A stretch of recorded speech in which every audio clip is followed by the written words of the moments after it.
আসসালামু আলাইকুম। বাংলাদেশী শিক্ষার্থীরা লন্ডনে সাধারণত কি কাজ করে এবং কি যোগ্যতা লাগে?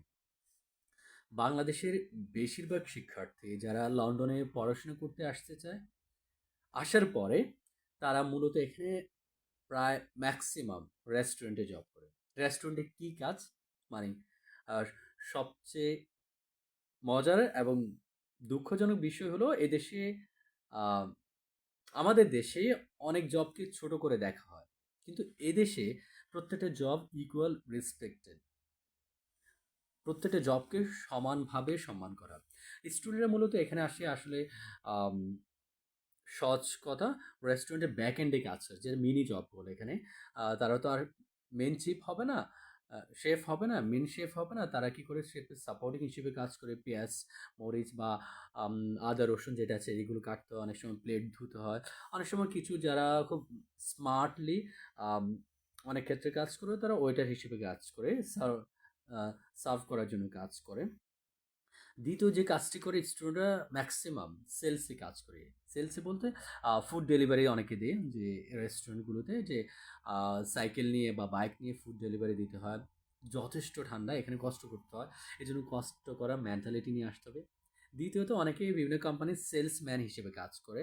আম যে কোম্পানিতে কাজ করে সেই কোম্পানি কি কাজ করে সেটা অনুযায়ী বিভিন্ন দোকানে যায় তাদেরকে কনভিন্স করার চেষ্টা করে। সো এই যে ৩ টা জিনিসের জন্য তার মানে প্রথমত আম এখানে স্টুডেন্টরা আর কিছু জব আছে ড্রাইভিং লাইসেন্স যাদের আছে তাদের জন্য সুবিধা। কিছু সিকিউরিটি জব আছে যাদের পুলিশ ক্লিয়ারেন্স আছে তারা করতে পারেন। সো এই জবগুলো খুব কম। আম এজন্য যারা বাংলাদেশী যারা শিক্ষার্থী আছেন তাদের তাহলে কয়টা কি জিনিস শিখে আসা উচিত? প্রথমত ড্রাইভিং শিখে আসা উচিত, ড্রাইভিং লাইসেন্স নিয়ে আসা উচিত।